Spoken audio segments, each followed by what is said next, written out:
Christmas Cookies. A So Powerful Parable by Dana Buck. Made possible by the True North Kids of Renton Christian Center. Alone in a small cozy kitchen, a woman with hot steaming mug ties tightly a bright crimson apron, fresh laundered and spotless and snug. Inhaling the warm smell of cocoa, she pauses to manage a sip, then dabs with a white paper napkin the foam that has painted her lip. This morning she's gotten up early. The sun is not yet in the sky. The task that is spread out before her, awaiting commencement, is why. Parcels of flour and sugar, molasses and butter and eggs lie vast on an old oaken table, testing that old table's legs. Gazing at what lies before her, this task she set out to achieve, the baking of hundreds of cookies this morning before Christmas Eve. But before she stirs one bowl of flour, a knocking is heard at her door. She smiles as she rushes to answer, 'cause she knows what that knocking is for. There on her porch in a huddle, cold noses and fingers to rub, stand children in winter regalia, the neighborhood street cookie club. She started this group back in April when two sisters, Dakota and Shay, asked if she'd teach making cookies they could give to their moms Mother's Day. Gladly she granted their wishes. So they baked an astonishing crop, and after the Mother's Day session was over, seems none of them wanted to stop. And so they met weekly for baking. Soon other kids joined in their meetings. Even some boys joined this neighborhood club. Mostly because they like eating. She ushers them into the hallway, these half-frozen kids that she loves. They all shed their winter protection, warm coats, knitted mittens, and gloves.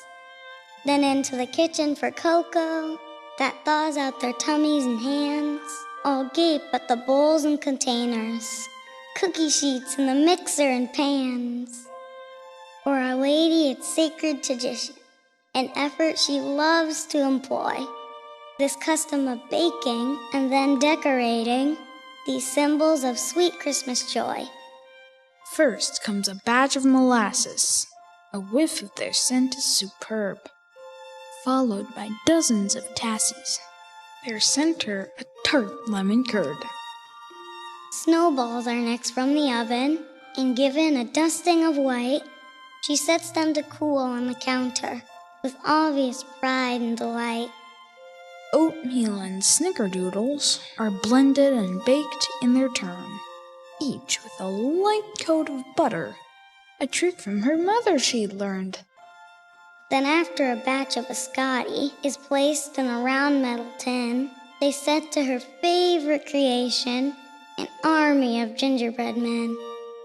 Frosting of white for their mittens, dark chocolate for smiles and for eyes, a yellow for shoes and for buttons, and red for distinctive bow ties. Repeatedly blending and mixing, then filling the warm cookie sheets, they top off this morning of baking with a big batch of Rice Krispie treats.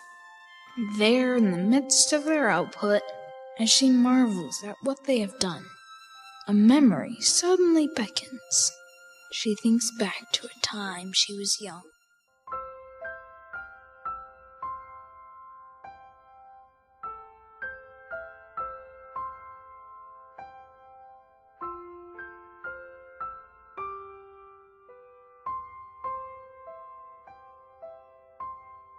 Awakening a cold Christmas morning, her blanket too terribly thin, she struggles to simply be warmer and bunches it up round her chin. Her mother sleeps fitful beside her. They both cuddle up where they are, sleeping where no one should slumber, the empty back seat of a car. They wait for a door to come open, the building that's just crossed the street. a church where they know they'll be welcome and given some breakfast to eat. She knows that her mother is aching, the troubles and trials she's borne, no trace of the holiday spirit, with no place to call home Christmas morn. Finally, the doorway is opened. They stiffly walk through with the crowd. The food is so hot and delightful, filling her stomach that growled. And after they sit in the hallway, the church has a grand Christmas tree. In the glow of the lights and some music, they're as comfortable as they can be. Then something remarkable happens. Not a great ostentatious display, but something so simple, so perfect. She's remembered it all of her days. A woman with sweet "Merry Christmas" gives them a holiday gift, a box decorated with ribbon, the cover they wondrously lift. Nestled in red tissue paper, like jewels for a king or a czar. Cookies in beautiful outlines of angels and snowflakes and stars. The smell was the fragrance of caring, the taste, tenderness on her tongue. For a moment she's lost in their splendor, that Christmas Day when she was young.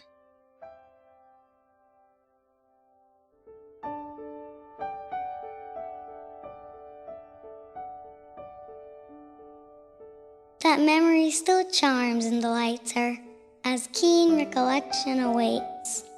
She rallies the kids in an instant to wrap and prepare what they baked. For the mixing bowls all are now empty, and the cookies have settled and cooled. Plates now appear in profusion, and bright cellophane is unspooled. Then wrapped like the gifts of the Magi, and tied with a ribbon of red, the cookies are placed in the back of her van, as off to deliver they sped. The kids chatter lively and cheerful. It's much like an unforeseen quiz. They wait to discover with great curiosity just what their objective is. It's clear that it's not in the suburbs, where houses with Christmas trees glow. Today's destination is downtown. This section's summed up as Skid Row. Entering a litter-strewn alley, she parks and turns off the ignition. They walk with their load through a door by the road. This venue, the old gospel mission. Hailed with the call, "Hello, Grandma!" They move through the burgeoning hall, bustling with kids, with women and men, her heart filled with love for them all. Our Lady had never borne children, no family, no kids of her own. And so she'd adopted a family, those destitute, poor, and alone. And when circumstance came a-calling, her neighborhood kids' baking crew, she'd asked herself one simple question: what would my Lord Jesus do? The answer was found with the humble, those viewed as unlovely or odd. She knew in the midst of the needy, they'd encounter the pure heart of God. The cookies are passed to the families, and cries of enchantment arise, as children contend for the gingerbread men, each sporting distinctive bow ties. This Christmas, if cheer seems elusive, try blessing another in need. The joy of the Lord will be your reward, as sweet as a cookie indeed.